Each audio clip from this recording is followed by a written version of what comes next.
Hi, I'm Dr. Ira Fox of Anesthesia Pain Care Consultants. We're located as our main office in Tamarack, Florida. We work out of the Surgery Center of Fort Lauderdale. Anesthesia Pain Care Consultants was founded by myself and Dr. Jay Lasner in 1996.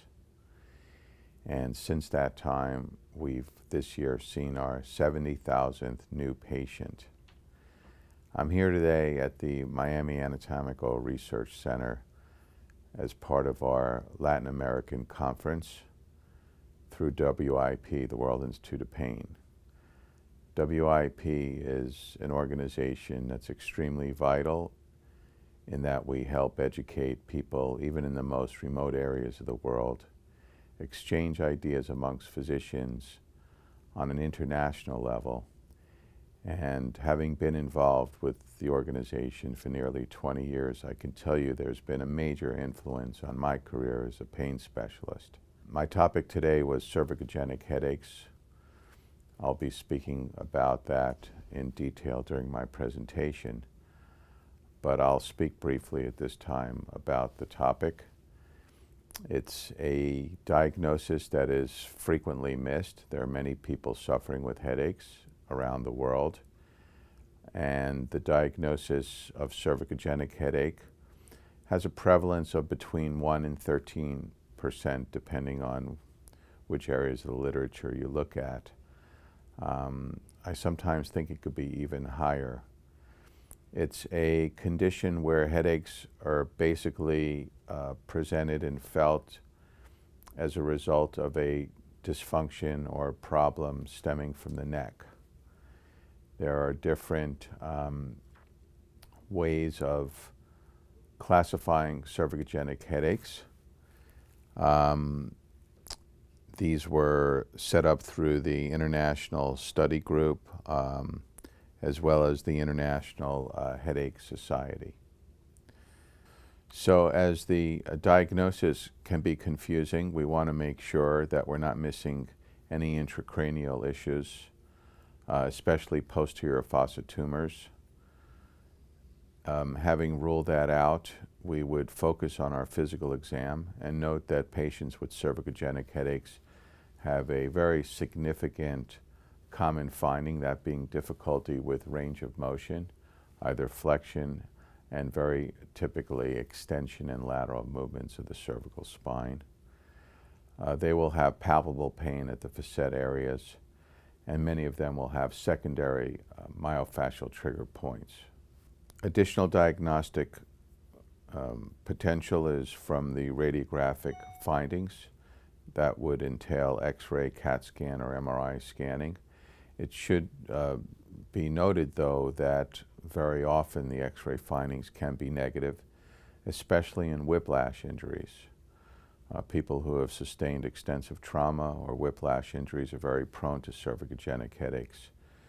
And those types of injuries, for instance, to the facet joints, may not show up on radiographic imaging. So the physical exam and the history are extremely important for those patients. The treatments will depend on which area of the cervical spine may be involved as far as producing the headaches. That could be anything from occipital neuralgia involving the greater occipital nerve, cervical facet arthropathies as a result of trauma or arthritic conditions, atlanto-axial joint dysfunction, which is also typically a result of trauma or anatomical abnormalities, can produce cervicogenic headaches.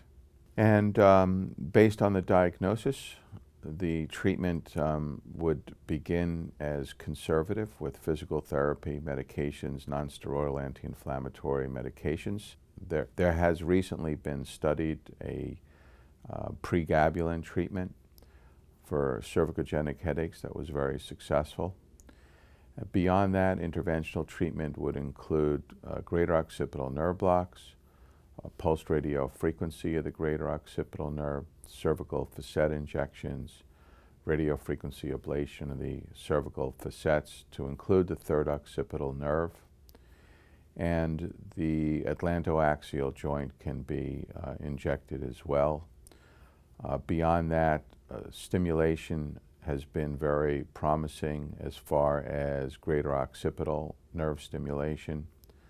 Another potential treatment would be transforaminal injections at the C2 and C3 level with non-particulate steroid, which would minimize the risk. Based on the response of those injections, pulsed radiofrequency of the dorsal root ganglion at those levels has been proven also to be quite effective and should be considered. The delay in growth of that particular field, I think, has been from complications resulting from lead displacement. That has been circumvented somewhat with the use of paddles or other anchor devices that have become popular for anchoring the occipital stimulation leads. And the treatment has good evidence in studies that have related to most of these treatments, not all. And I think if diagnosed correctly and treated properly, these patients can do very, very well.